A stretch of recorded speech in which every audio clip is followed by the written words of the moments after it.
But anyway, this is my cabin. Actually, this is the shack in the back part of the property, and I'll show it to you. I'll go down to the road and take a shot from up on the road. All right, here I am up at the property in Bering, Washington.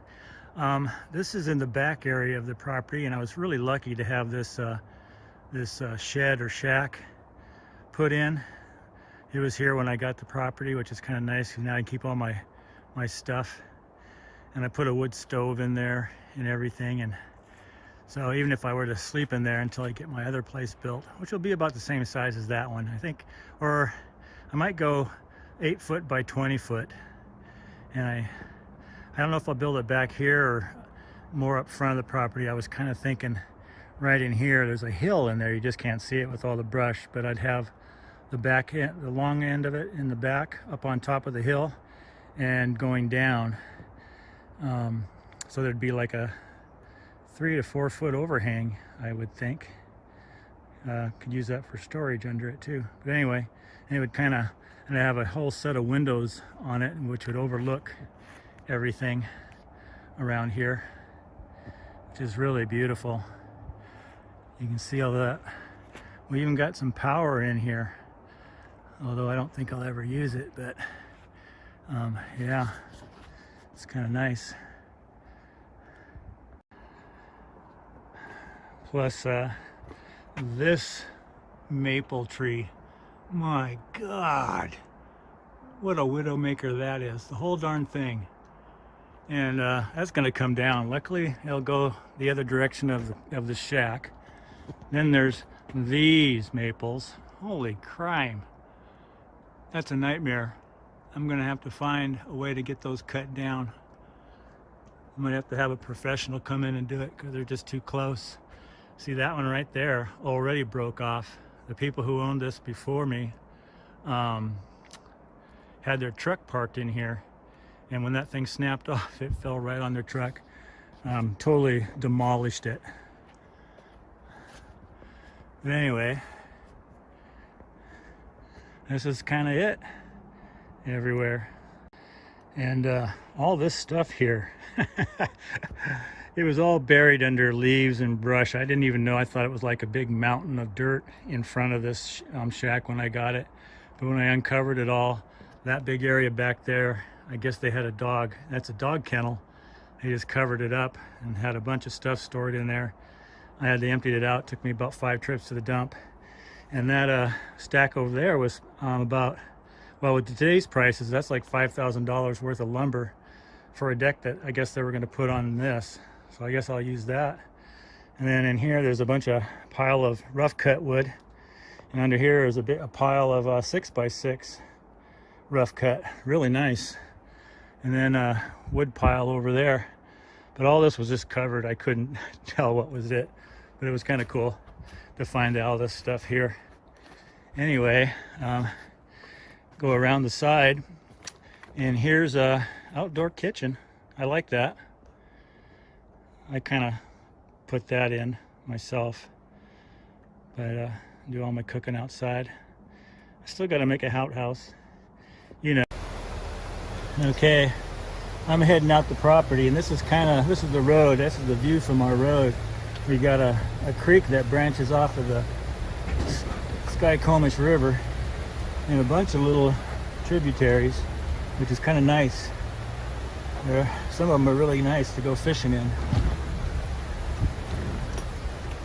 Okay, I think next weekend I'm going to go out and drop a line. I'm going to get up close to where we got 3 or 4 little bridges that we have to cross to get out of the property. And then once we get out there, there's a big suspension bridge that's out there. And I'll start filming once I get to that as well. Okay.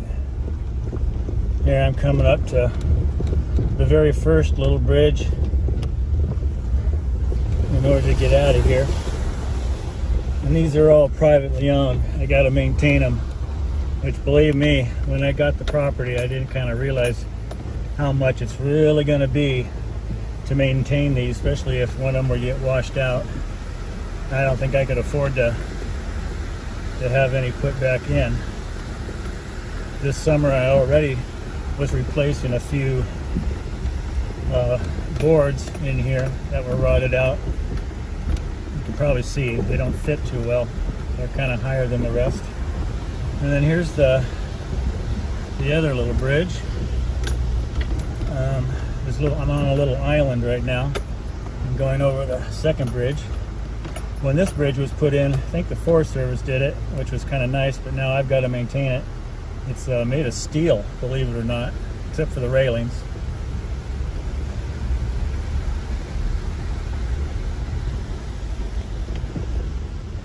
And I'm going to turn here. You can see a few mailboxes there, so I've got a few neighbors around here somewhere.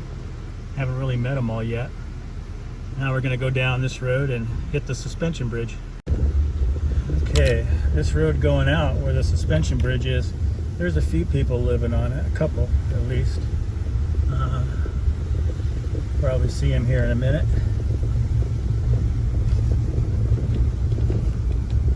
Yeah, right here to the left. There's somebody's nice cabin. Not very much at all. But yeah, maybe the camera outside of the car. And here we go. We're gonna go across the suspension bridge.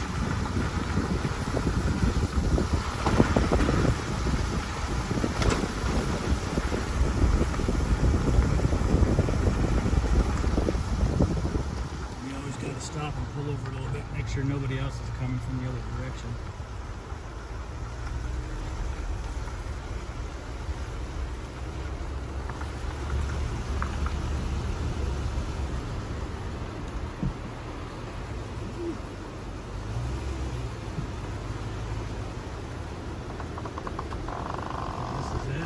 Isn't this beautiful?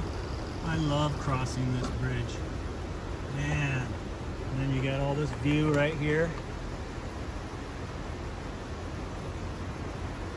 Great place for fishing here.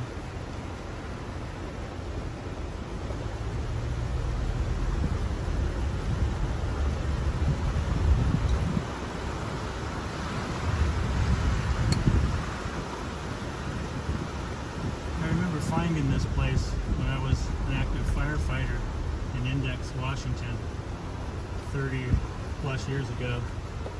And we came out here on a call, and it was across the bridge, and there was a place just right across the bridge there that was on fire, a small barn and stuff.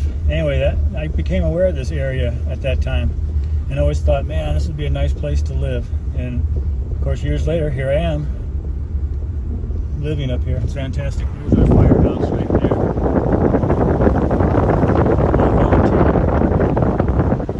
Okay, we're back out onto the Highway 2. Stop here.